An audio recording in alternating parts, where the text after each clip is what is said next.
Bonjour Cécile, Bonjour. Patrick, bonjour à tous. Bon, Guy, on dirait que vous avez peu dormi cette nuit. Ben oui Patrick, mais qui aurait pu dormir alors qu'on a senti dans la nuit qui vient de s'écouler que la France en réanimation s'éveillait à nouveau.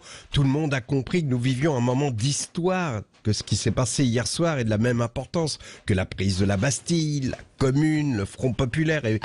Et c'est pourquoi, comme des millions de Français, la proclamation des résultats de la primaire de la gauche, je me suis joint à la marée humaine qui a spontanément envahi toutes les artères des grandes villes de France. On a annoncé des chiffres incroyables, plus d'1 million de personnes sur les Champs-Élysées. Et depuis ce matin, vous voyez en boucle sur toutes les chaînes d'infos ces foules humaines chantant le retour d'une gauche sublime et exaltée. Et c'est vrai qu'il faut dire qu'elle était exaltante, cette primaire socialiste. Il y avait du Che Guevara, du Mendes France, du Jean Jaurès dans ses candidats. On retrouvait les valeurs de la gauche dans la qualité et l'idéal des candidats, au point qu'il nous semblait entendre la voix des résistants qui, avant d'être fusillés par les nazis, écrivaient à leurs proches « Je m'en vais tout à l'heure préparer les lendemains qui chantent ». Oh certes, le mode de scrutin était quelque peu surprenant et c'est là qu'on a compris pourquoi on appelait ça une primaire, car ça ressemblait effectivement à une élection de délégués de classe de primaire avec des mentions, assez bien plus, passable moins. À un moment, j'ai cru qu'ils allaient leur donner des gommettes de notation.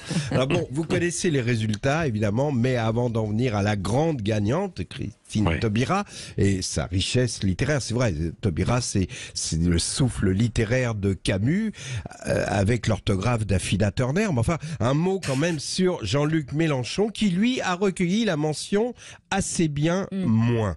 Alors là, je voudrais avoir une pensée pour le stagiaire de 3e de la France Insoumise à qui on a dit « Bon bah Hugo, tu vas aller annoncer les résultats de la primaire à Jean-Luc, tu vas voir, ça va être très utile dans le cadre de ton stage. » Déjà, lorsqu'il a frappé à la porte du bureau de Mélenchon, à la façon dont l'autre lui a répondu « Ouais, qu'est-ce que c'est ?» Il a compris que c'était pas gagné le petit Hugo. Alors il s'est armé de courage, à peine il a dit « C'est au sujet de la primaire socialiste » que l'autre a balancé un cendrier dans la porte en disant « Excuse-moi, mais ça soulage. Bon, vas-y, crache le morceau. Alors, ces résultats, j'ai gagné avec quel pourcentage ?»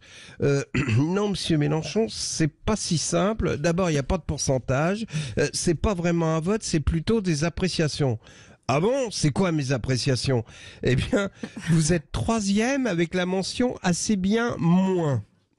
Aux dernières nouvelles, le bulletin de santé de la Pitié-Salpêtrière concernant Hugo, stagiaire de 3e, indique que malgré de nombreuses ecchymoses indiquant une répétition de coups violents, son pronostic vital n'est pas engagé. Mais revenons à cette nuit magique. Oui, les Champs-Élysées d'abord, ensuite évidemment la place de la République où l'on a retrouvé les grandes heures de 81.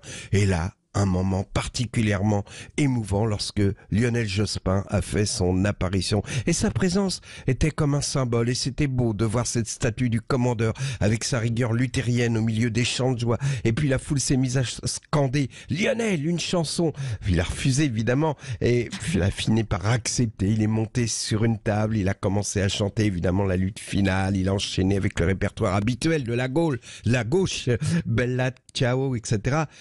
Mais à la fin, ayant épuisé toutes les chansons révolutionnaires, il a dit « Je n'en ai pas d'autres ». La foule ne voulait rien savoir, continue à scander « Lionel, une chanson ». Et c'est là que, probablement désinhibé par le mojito, lui qui habituellement ne boit jamais d'alcool, s'est dit « Bon, bah je vais vous interpréter une chanson que d'habitude je réserve à Sylviane, mon épouse philosophe ». Et là, voici l'enregistrement que je me suis procuré de cette interprétation de Lionel Jospin, cette nuit, place de la République. Là, je me tais, car il n'y a rien d'autre à faire que de se laisser gagner par l'émotion pure. Écoutez. Et quand il pète, il trouve son slipper. Quand il pète, il trouve son slipper.